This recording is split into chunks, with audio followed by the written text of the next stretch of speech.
love that's deeper and wider, longer and higher than any other love. I found a love that's stronger and greater. It's the love of my Savior, and it comes from above. This love is endless, this love is true. Teach me, Jesus, to love like you. It's all about love, your incredible love. There's nothing like the way you love me. It's all about love, your incredible love. There's nothing like the way you love me. I got one love and it's you, Lord. I got one heart and it's all yours. It's all about love, your incredible love. There's nothing like the way you love me. You love me. Your love is fire and nobody can dim it. There is no limit to what love can do. Because of you I'm free and forgiven. This life that I'm living for you. This love is endless, this love is true. Teach me, Jesus, to love like you. It's all about love, your incredible love. There's nothing like the way you love me. It's all about love, your incredible love. There's nothing like the way you love me. I got one love and it's you, Lord. I got one heart and it's all yours. It's all about love, your incredible love. There's nothing like the way you love me. You love me. You're patient and kind, you light up my life. You're faithful and you're true. Give me forgiveness, a life that is endless, and I just wanna sing for you. It's all about love, your incredible love. There's nothing like the way you love me. It's all about love, your incredible love. There's nothing like the way you love me.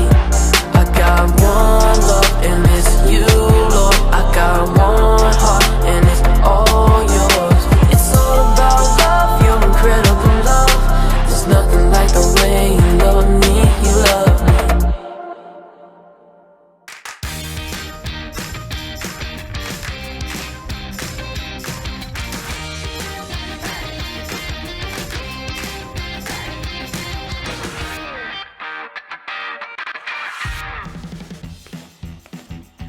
Hey guys, I'm Lawson, and I want to know how no one ever told me about candy corn and peanuts before. This humble mix is the unsung hero of the holiday tree season. It deserves its very own YouTube show. Ooh. Set reminder to create new channel. But only after I tell you this super awesome story from my friend Benji's cousin, Ruthie. Ruthie's class is holding a fantastic family fall feast at lunch, and each kid is supposed to invite a parent or someone else important and special. Problem is, Ruthie's dad is leading a trading session at work that day. For Ninja! And Mom's got a special presentation for her job, making a peace deal between the Empire and the Rebel Alliance. But Ruthie's got no time for mind tricks. She says, what about Uncle Victor? He's important, because he's a pilot and flies huge jets all the way to the moon. Ruthie can't think of anyone else. She's like, there's no one important for me to bring. But Mom asks, have you thought about inviting Aunt Esther? Ruthie shakes her head, because Aunt Esther is just, well, she's not very important. But Mom is like, I think you should invite her. So Ruthie's got no choice but to invite Aunt Esther to the family fall feast. And when it's Ruthie's turn to introduce her guest, she has to tell everyone about her aunt.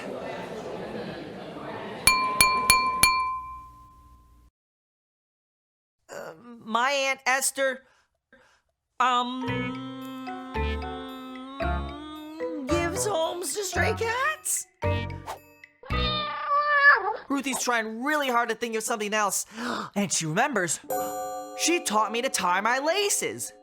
Ruthie shares how when she was 6, Aunt Esther spent a whole week every day teaching her how to tie her laces. Ruthie adds, and she makes the best chicken soup anytime anyone is sick. From the postman to the trash collector. By the truckload.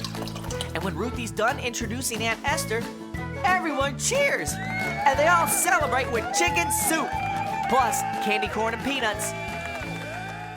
So kids, remember that candy corn is a vegetable, which means candy corn and peanuts is a complete meal. Lawson. Plus, honor is letting someone know you see how valuable they really are. Lawson, you cannot tell people that candy corn is a vegetable. Well, I have to tell them something. Candy corn is not healthy. You will get tweets. Yeah, but they'll be yummy tweets. Have I ever told you how awesome you are for helping me all the time? Still not a vegetable. I love you, Mom. Bye. I'll see you guys next time. Have a good one.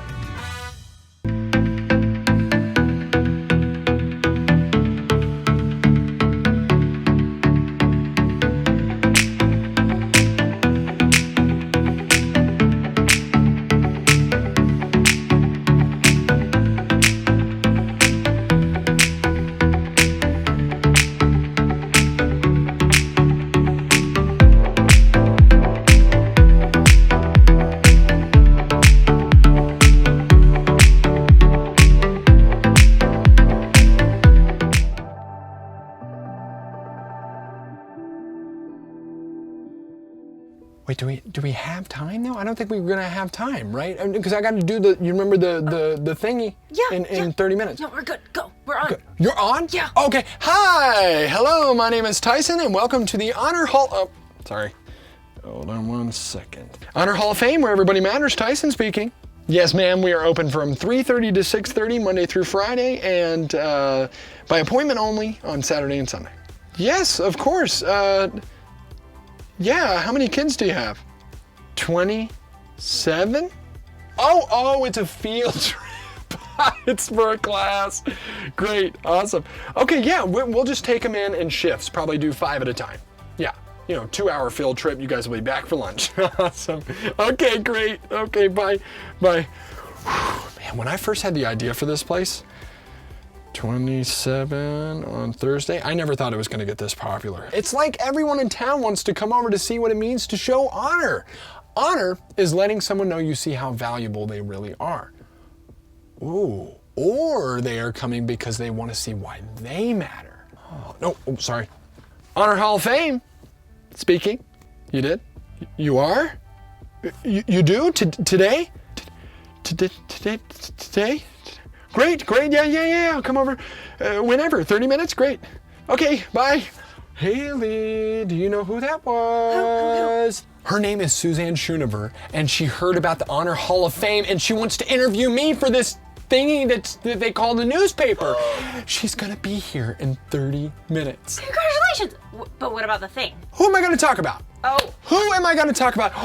I'll talk about Lester Bentley. Lester Bentley matters because he is the oldest bowling league member in the state, and he bowled a 305. No, let's talk about Aunt Amanda. Now, she's very special because she has 6 toes on each of her feet, totaling 12 toes. You would think that would make her a better tree climber. She is not. She is worse. Or I could talk about her daughter, Bella, who is my cousin, and she plays lacrosse. I don't really understand the rules to lacrosse, but everyone says that she is like the best on the team, and her championship game is today. And I'm gonna go cheer her on for as long as I possibly can until I lose all of my breath, and her championship game is today. I have an interview in 30 minutes. Oh no, Haley, I don't want to let Bella down, but I said that I was going to do the interview with the newspaper thingy in 30 minutes. I can't do both of them at the same time. Oh, this is the most difficult decision I've ever had to make in my entire life. I don't know. There only was like a story or something that could inspire me to make the right choice. I don't know what. Hey. Hi, I'm Haley. So, the Bible story today is about a time when King David had to choose whether or not he was going to keep a promise he made to an old friend. That could be helpful, right? It's the newspaper. It's the news. It's paper, and it's the newspaper. The Bible. It's 66 books of history, stories, letters, and poetry that fit together to form God's one big story. The epic adventure of how He created us and loves us so much that He made a way to rescue us.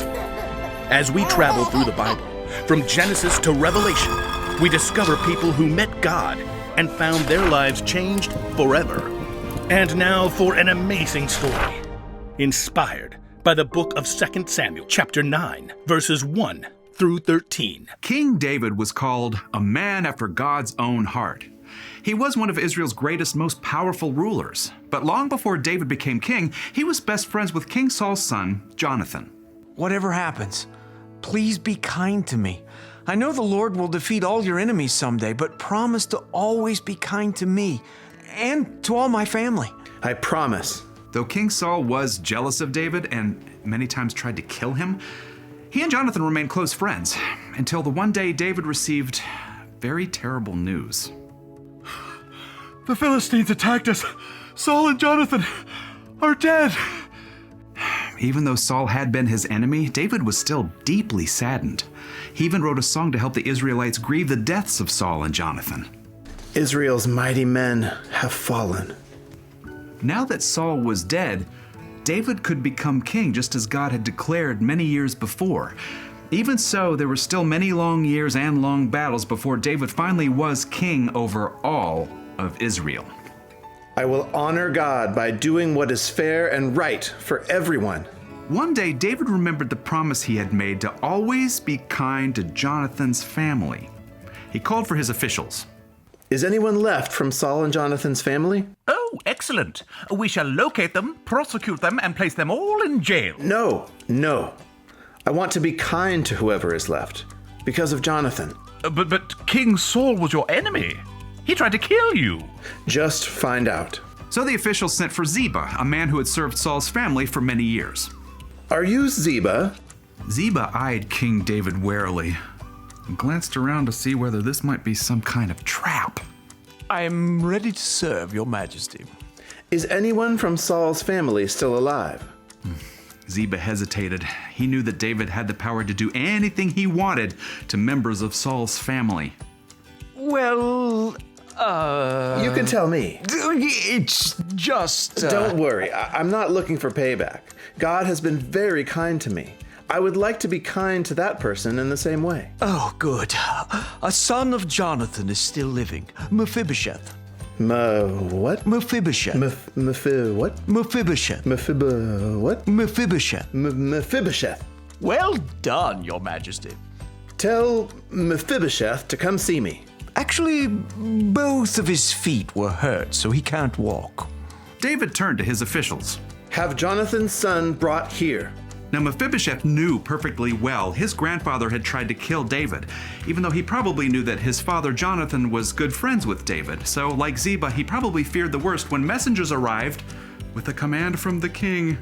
Oh, King David wants to see me? Maybe I should just send a message.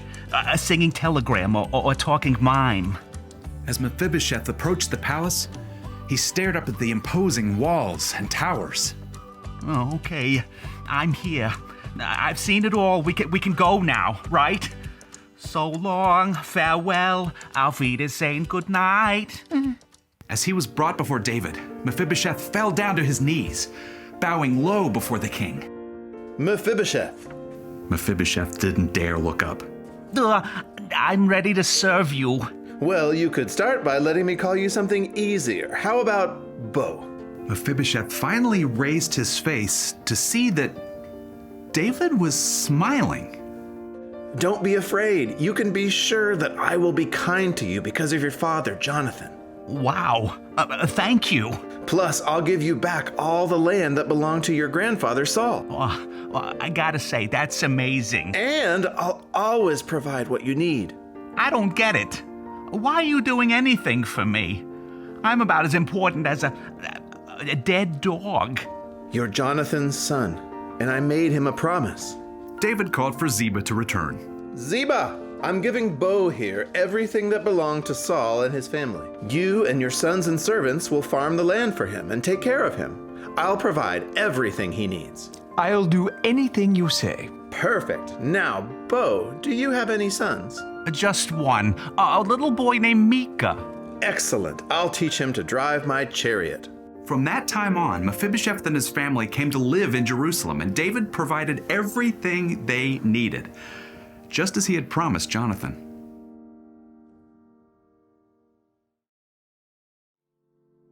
So I'm guessing there's just no way at all that it could be rescheduled.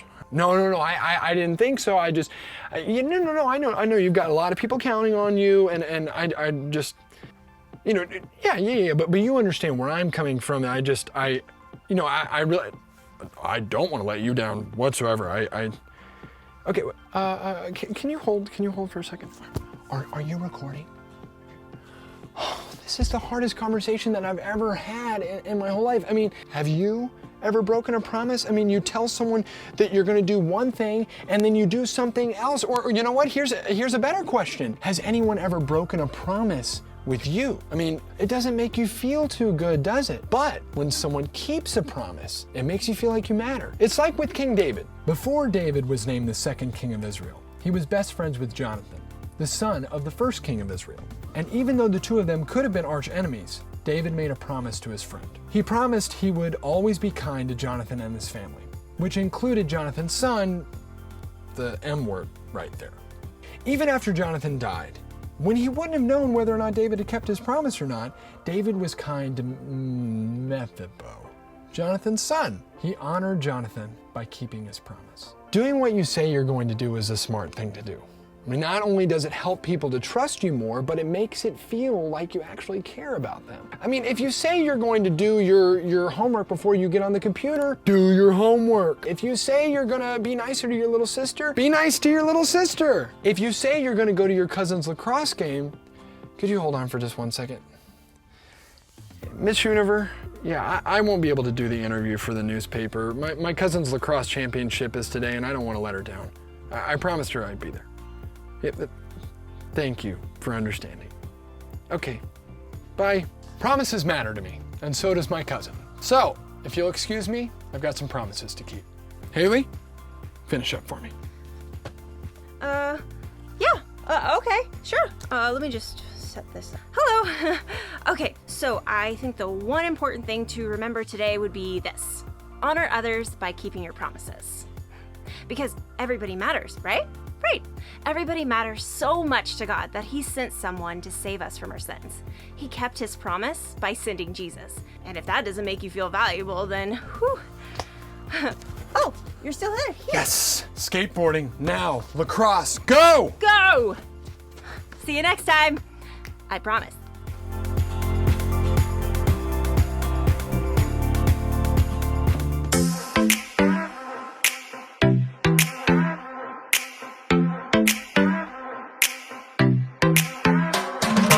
Every time I'm feeling down, you pick me up. Sing, oh, oh. And when my heart is feeling emptied out, you fill my cup. Sing it out now. Oh, oh. I just wanna say thank you for the way you love me. I wanna say thank you for the way you love me. I just wanna say thank you for the way you love me. I wanna say thank you, just wanna say thank you. Yeah! T-H-A-N-K-Y-O-U, thank you. Thank you. T-H-A-N-K-Y-O-U, thank you. Here we go, verse 2. I'm grateful for the way you've been a friend to me. Sing, oh.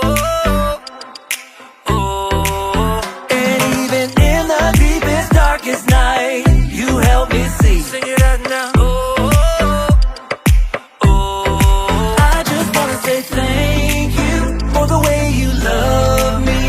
I wanna say thank you for the way you love me. I just wanna say thank you for the way you love me. I wanna say thank you, just wanna say thank you. T-H-A-N-K-Y-O-U, thank you. T-H-A-N-K-Y-O-U, thank you. T-H-A-N-K-Y-O-U, thank you. T-H-A-N-K-Y-O-U, thank you. For the joy that you give to me, for the way that